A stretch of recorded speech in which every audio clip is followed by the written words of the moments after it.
Hello everyone, I'm Laurence from Leiden University in the Netherlands. Thank you so much for attending our conference panel today. It's a little unfortunate that I can't see you, but hopefully the video essay format that I've prepared for you today will be a nice introduction for those of you who are maybe not so familiar with the game that I'll be discussing. So without further ado, I do want to say that there will be some spoilers up ahead, just a warning, and I look forward to hearing your thoughts and feedback online.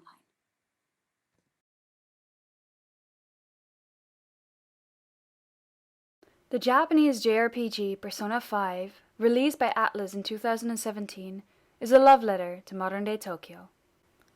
In the cinematic opening trailer, a group of rebellious teenagers flies through the city, ready to stir up trouble. It's an emblematic opening image to a game that takes a hard look at contemporary Japan. Eyes peer down at the teenagers, and smashed buildings turn to neon rubble reminiscent of Takashi Murakami's super flat imagery, whose underlying philosophy argues that contemporary Japanese society suffers from shallow emptiness of consumer culture. On first glance, it seems like the game would agree. However, an immediate paradox arises within that criticism, as the imagery is undeniably also attractive, creating associations between bright, flat, postmodern coolness and ideas about Japanese national identity.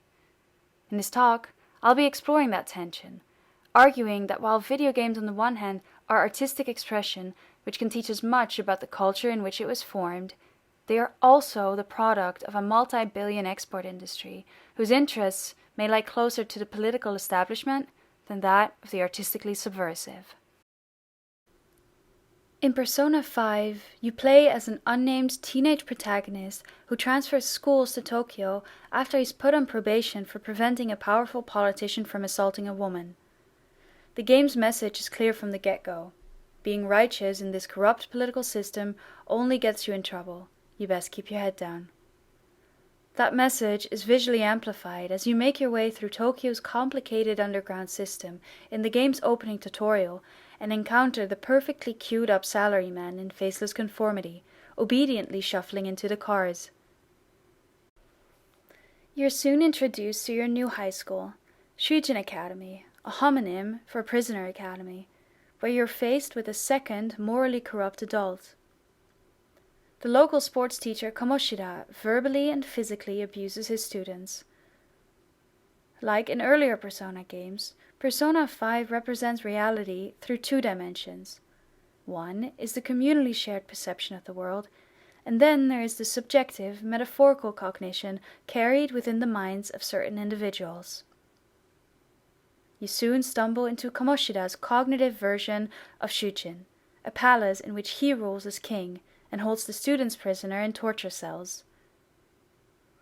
You team up with two of his victims, Ryuji, who was subjected to corporeal punishment, and Anne, who is the subject of the teacher's perverted desires. After Anne rejects him, Kamoshida sexually assaults her best friend, leading to the girl's attempted suicide. In the face of these injustices, the three starter characters must reject their compliance, sealing a contract with their persona, a cognitive manifestation of their rebellious spirits. The figure of Kamoshida represents several moral sides of panic that contemporary Japan struggles with. That of taibatsu, corporeal punishment, as well as sexual assault, poor mental health, and high suicide rates. By demonizing Kamoshida and allowing the player to defeat him, an affect of satisfaction is produced. After defeat, the corrupted man experiences a change of heart, suddenly aware of his evil and stating, "I am an arrogant, shallow, and shameful man." The cultural theorist Stuart Hall argued that the function of popular fiction is its ability to offer narrative resolution to societal problems which the chaos of lived reality simply cannot, and that media representation offers mythologies that express the cultural dreams and anxieties of a particular society. Defeating Kamoshida can thus be seen as serving a type of wish fulfillment through which several sides of contemporary Japanese anxiety find some form of relief. As the narrative continues, the team of rebellious teenagers starts identifying as the Phantom Thieves, whose mission it becomes to reform society. On the one hand, the game allows the player to liberate those who have fallen victim to societal pressure and corruption, like the hikikomori shut-in Futaba, an overworked homeroom teacher forced to moonlight as a maid because of blackmail, and an ex-yakuza tortured by a former colleague. On the other hand, the game seeks to alleviate these tensions through allowing the player to defeat particular corrupt figures that stand in for the larger corrupt systems that plague Japan.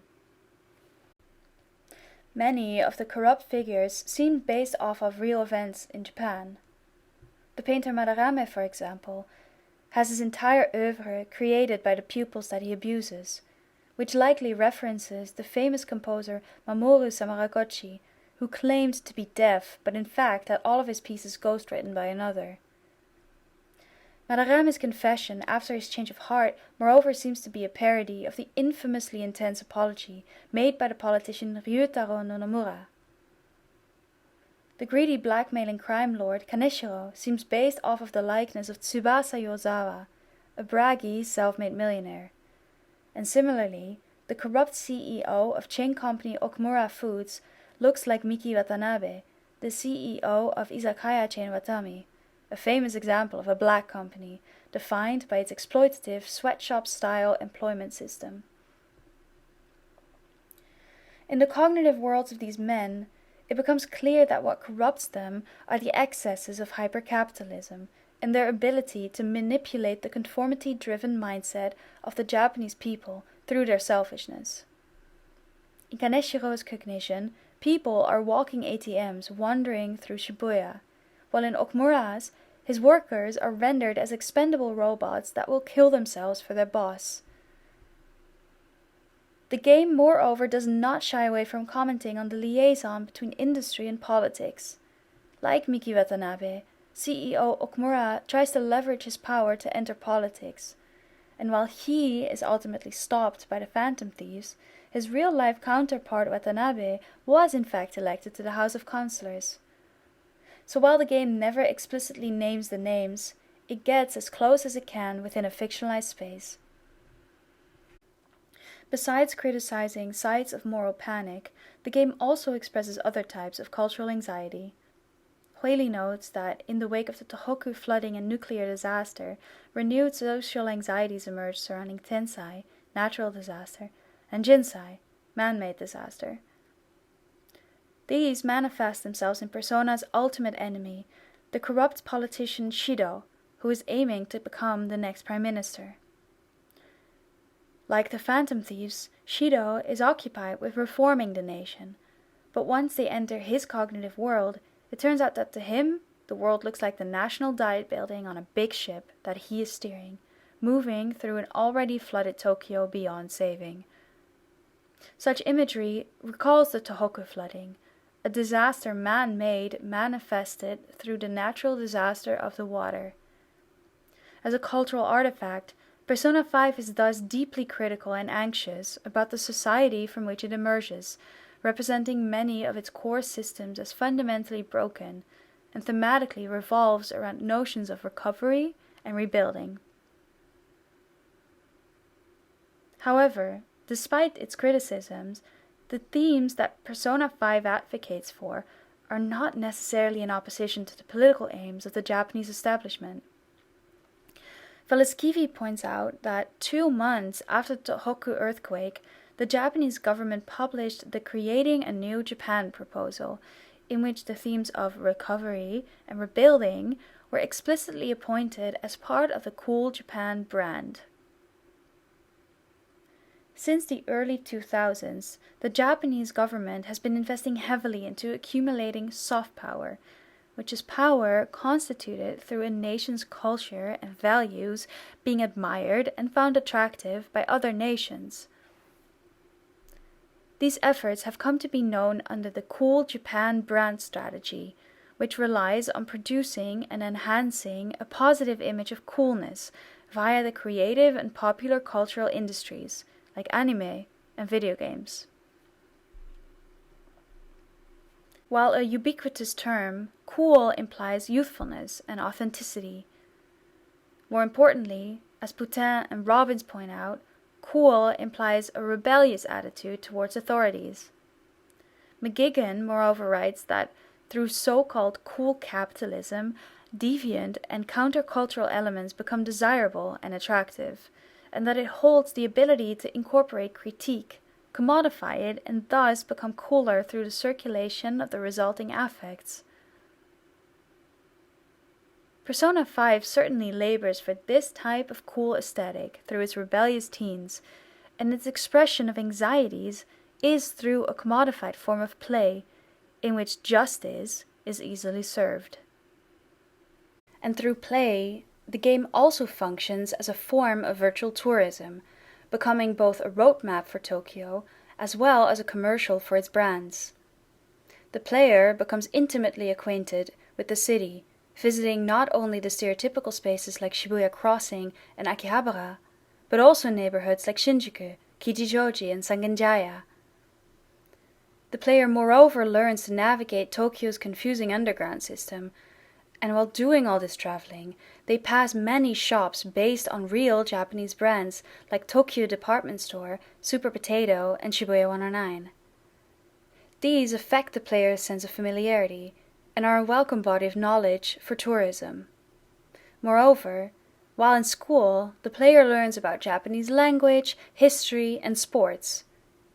These allow players to become acquainted and enchanted with material forms of Japaneseness, as is indeed a primary goal of nation branding. Valaskivi further points out that nation branding efforts focus on allowing those who consume it to truly live the brand, as Persona 5 indeed allows the gamer to do. She notes that one of the core ideas of branding resides in the idea that the nation should be developing into a better version of itself, so its national image can become even more desirable and attractive. In other words, the subversions of hegemonic power structures in Persona 5 are actually right on brand with Cool Japan. The contemporary issues that the game addresses are specifically Japanese, but they are also universally marketable. Cruel teachers, crime lords, and corrupted politicians lend themselves for easy Manichaean binaries of good and evil.